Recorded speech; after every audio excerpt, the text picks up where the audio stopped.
Welcome to rSlash Am I the Butthole, where OP almost kills her ex-husband. Am I the butthole for not checking in on my ex and he nearly died? I'm a 35-year-old woman, and I'm recently separated from my fiance, who's 35 due to his excessive drinking, but we're still close and regularly see each other. After taking him to the emergency room overnight, I brought him home and he said that he just wanted to chill solo, so I left. I attempted to message him, but didn't hear back. This is unusual for him. However, I wanted to respect his boundaries. Late that night, at 10 a.m., my ex's mom woke me up calling to ask me to go over there and check on him. I had a key and she doesn't. I declined to because I had just been woken up and figured that he was just ignoring both of us because he was drinking. And to be frank, I'm sick of the drinking and having to care for him. I'm sick of begging him to do things like get out of a urine-soaked bed so I can try to get him clean and dry. I'm sick of the relentless drunk screaming and crying. I'm burnt out. She ended up calling for a welfare check, and when the police came, he was drunk and severely ill. The doctor said that he probably would have died if he hadn't been brought in that night. It was to the point that the hospital refused to release him when he tried to leave, and they got the police and county attorney involved to force him to stay. His mom was pissed at me and refused to tell me, so I only found out a couple of days later that he's in the ICU on a ventilator. I feel incredibly guilty that had it been in my hands alone, someone I care about would be dead. So I came here to either relieve my guilt or be deservedly raked over the coals. Yo, hold on, let me get this straight. OP didn't say why her ex was in the emergency room, I assume for excessive drinking. So the very day this guy got out of the emergency room, he drank himself back into the emergency room. Yo, this is like mega plus ultra levels of alcoholism. I'm starting to think that even if OP did care in checking in on him and the mom got involved too, they're still not going to be able to save this guy from drinking himself to death. OP, this is not your responsibility. Hand over the key to his mom and just wash your hands of this situation because this is a toxic mess. I'm giving you 0 out of 5 buttholes. I don't even know what to give the husband here, the fiance, because he's clearly sick. I guess 3 out of 5 buttholes, and I'm giving the mom 1.5 out of 5 buttholes. Getting mad at you is stupid. Am I the butthole for going 10 years without an orgasm? I'm a 40-year-old woman, and I've been patient. I've been supportive. I've been down every medication road to go down with him, my husband, who's 42. I've done every fantasy he's asked of me. I even went down the third-person route for him. But I've been with this person for a decade. We have kids together. I've been sympathetic to him when he told me about his erectile dysfunction, developed after we married and had kids, by the way. But I also said, that just leaves room for more foreplay. I would have thought that he would have taken the opportunity to at least try in that area, but he hasn't the simplest clue of what that means. Even when I've given him guided directions, oral, and by hand, it's like it's in one ear and out the other. Also, he doesn't give me any foreplay before or afterwards. It's all about him, his needs, and his discoveries of my prior experiences. He likes to hear about other things I've done with people that turn him on, and I'm just fed up. Am I the butthole for walking out on him during fun time tonight because I'm tired of not getting mine? Please let me know. Oh man, OP, that's rough. I hope at least you're getting the job done by yourself, so to speak, because 10 years without, that's unimaginable for me. OP, I'm giving you 0 out of 5 buttholes. If anything, you seem like an amazingly patient wife. I'm giving him 2.5 out of 5 buttholes. It's not that he can't, it's that he just doesn't care. Am I the butthole for taking my daughter's college fund back after she said she was going no contact? I'm a 45-year-old woman and a single mom of 2 kids, Ella, who's 18, and Jake, who's 16. My husband died when the kids were young, and I've worked extremely hard to support them both emotionally and financially. My husband left behind a life insurance policy, and I've been saving part of that money for their college education. Since Ella was a little girl, she's always dreamed of going to a prestigious college. We've had many talks about how important education is, and I made sure she knew that the fund I was building for her and Jake was specifically for their education. I wasn't able to afford luxuries like vacations or new cars, but I wanted to make sure they wouldn't be burdened with student loans. Recently, though, things have become strained with Ella. She started dating a guy, Matt, who's 19 a few months ago, and I feel like her personality has completely changed since. She's become distant, rude, and dismissive of anything I say. She said hurtful things like I smother her or treat her like a child. I've tried giving her space, but last week, during a particularly bad argument, she said that she was going no contact with me once she went to college and would never look back. I was devastated. After everything I sacrificed, to hear that she would cut me out was heartbreaking. I didn't want to react out of emotion, so I waited a few days to cool off. But eventually, I made the decision that if she truly wanted nothing to do with me, then I wasn't going to fund her education. I told her if she's planning to go no contact with me after college, she should consider her fund off the table, and I'd split the money between Jake and myself for other things. She exploded, calling me vindictive, manipulative, and selfish. She thinks I'm trying to control her by dangling the money over her head.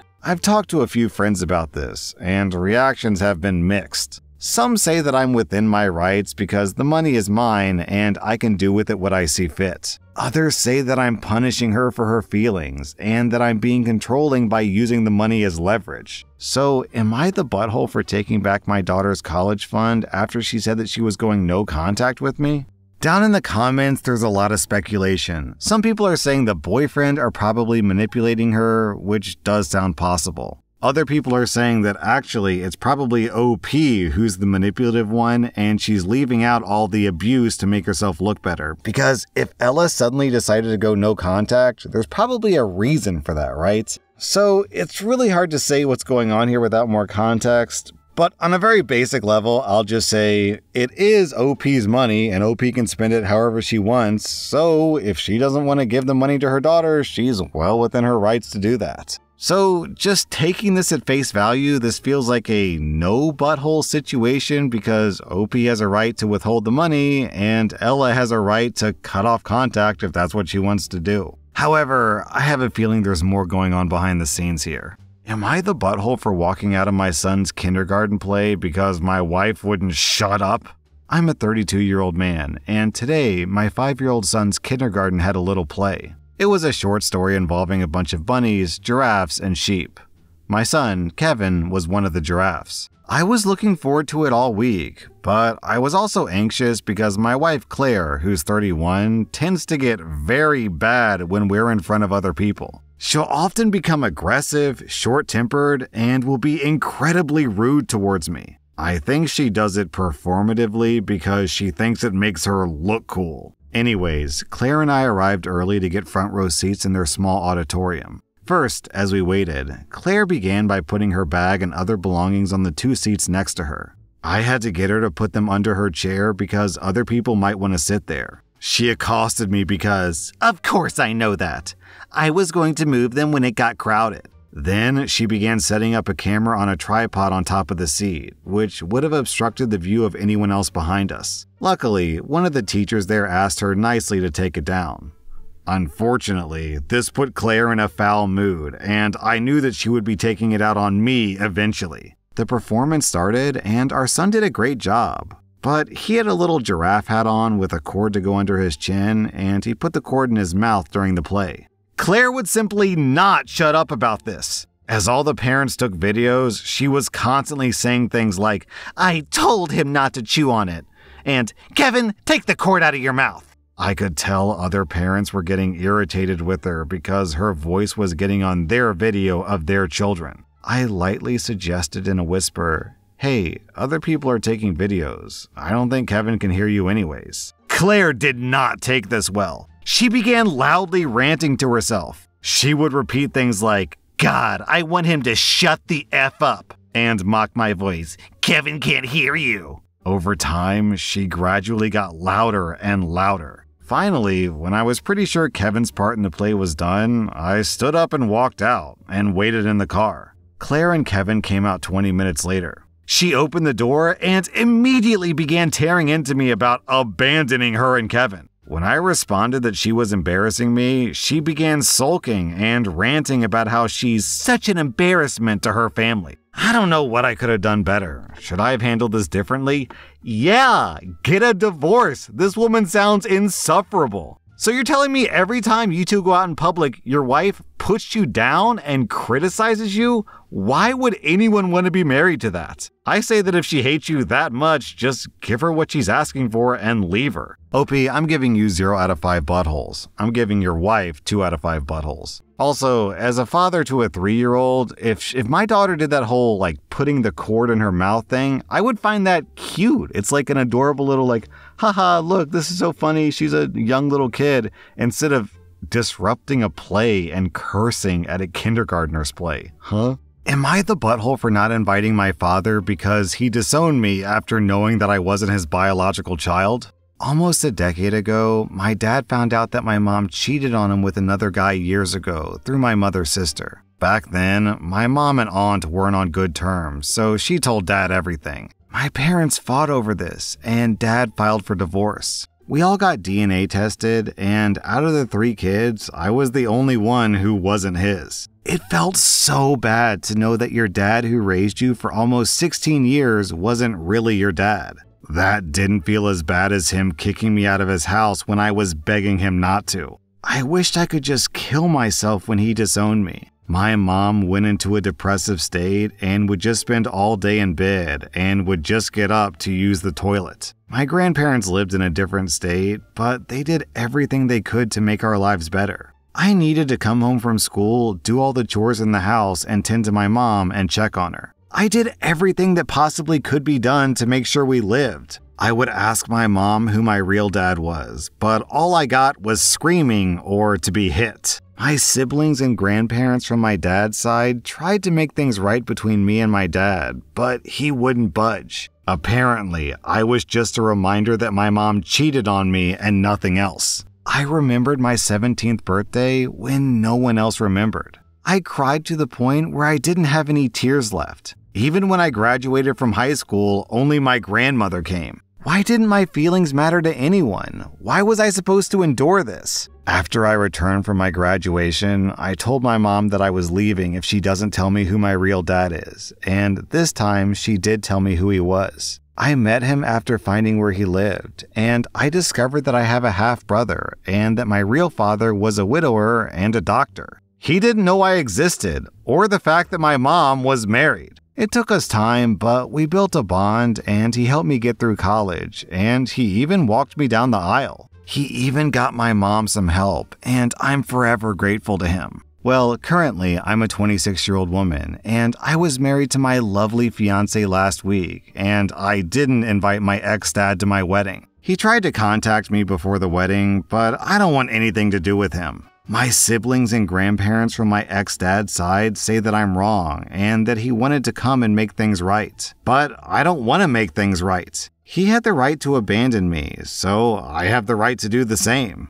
He's not my father. He was once upon a time, but now I understand that he was hurt, but I was hurt too. Everyone tells me to let go of the grudge, but I just don't want him in my life, and no, I won't give him another chance. My husband understands, but no one else seems to understand what I had to go through to get to where I am now. He can't just come back to my life 9.5 effing years later and expect things to be alright. Am I the butthole? OP, you should tell everyone else, hey, give me 9.5 years to think about it, and then I'll let you know if I'm ready to make things right. I'm giving you 0 out of 5 buttholes.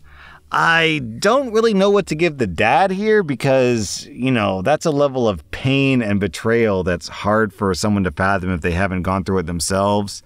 So, geez, what's fair for him? I don't know. I really don't know what to give this guy. If he had thrown OP out onto the street, then yeah, he would definitely deserve a butthole score. But instead, he just handed OP to the mom because he's not the biological dad. So I don't know. This one's tricky. In any event, OP, you're completely justified.